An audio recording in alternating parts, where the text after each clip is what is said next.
Guys, I think I'm onto something. My wife actually agreed with me. Let's get into it.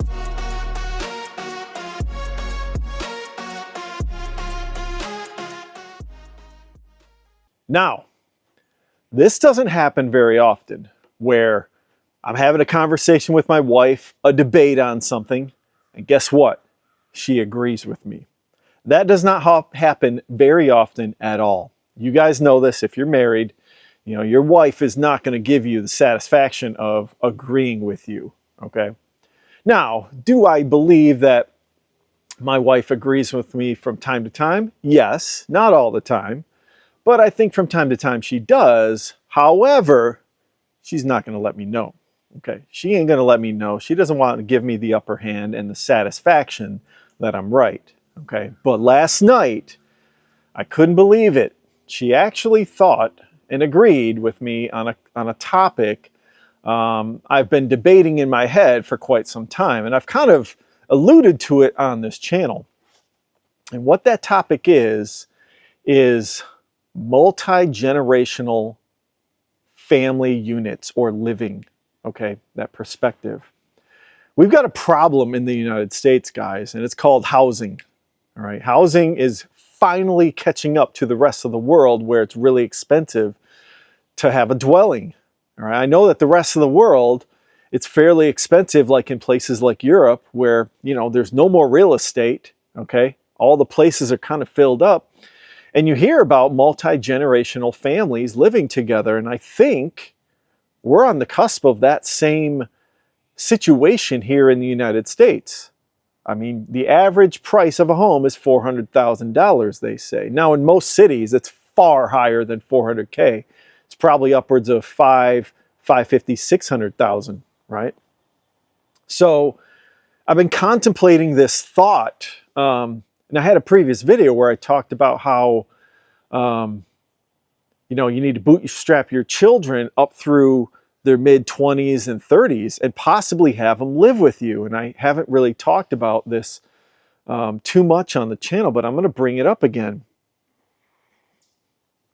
We have a couple friend of ours, and they're in a starter home. They're in a 3-bed, 2-bath, and they have 2 kids just like us. Very similar families. Our kids are friends, and they're the same age. And even our friends, they're almost the same age as us. They're a little bit older.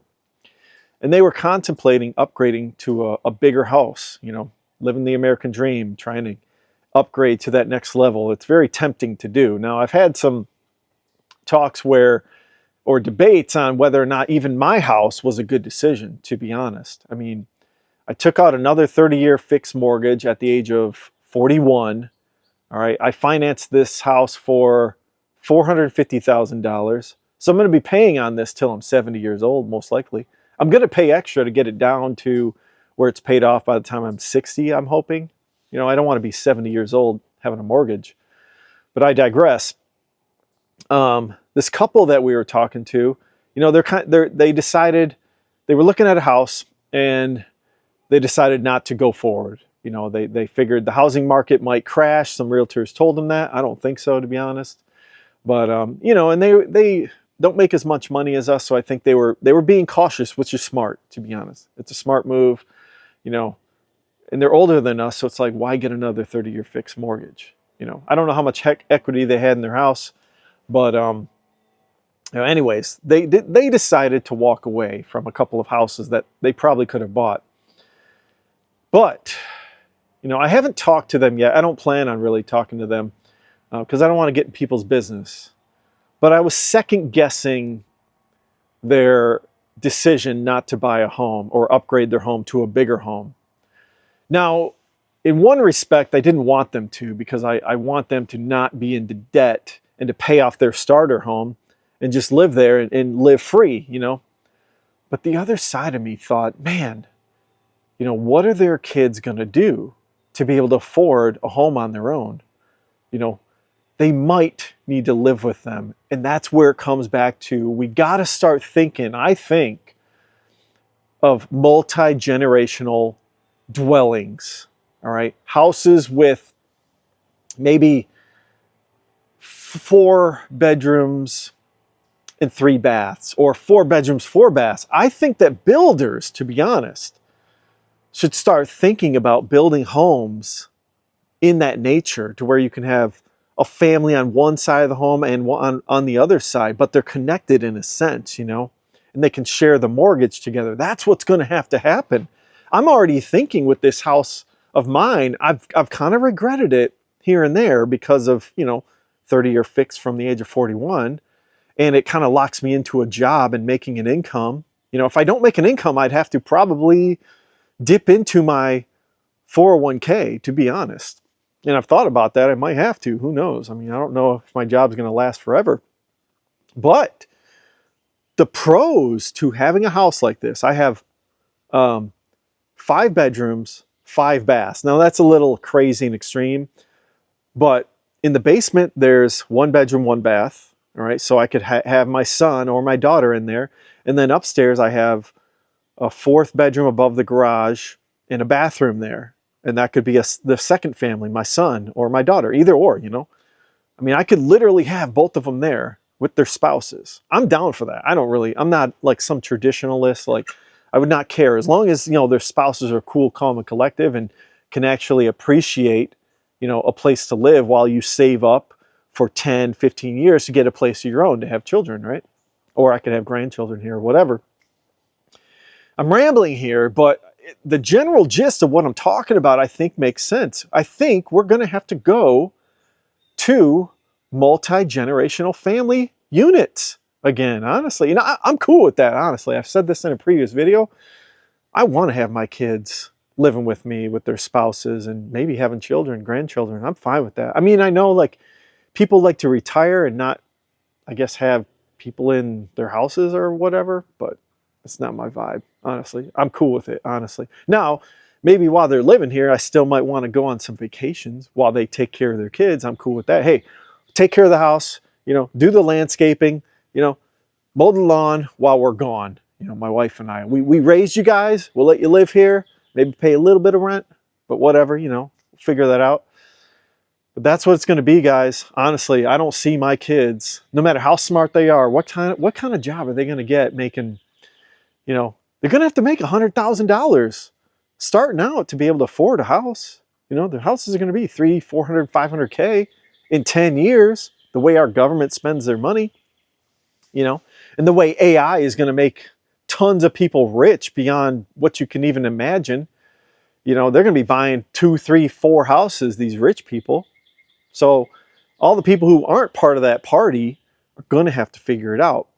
And so I guess the moral of this story is, or this video is, if you're in a starter home today, you know, maybe you got 2 kids like I do, or 3 kids, whatever, even 1 kid, you know, and you got a starter home and you're thinking about maybe upgrading, consider this factor, that in 10 years, 20 years, when your kids are of age and when they're ready to start their career or their jobs, you might want to have a place for them to stay at your house. You know, they got their bedroom, but maybe you need to upgrade to get that 4th bedroom and that 3rd bath to where they could have a little section or a space for their family for at least maybe 10 years before they're ready to upgrade to a starter home that's going to be $300,000-$400,000. That's the reality we're living in, sadly.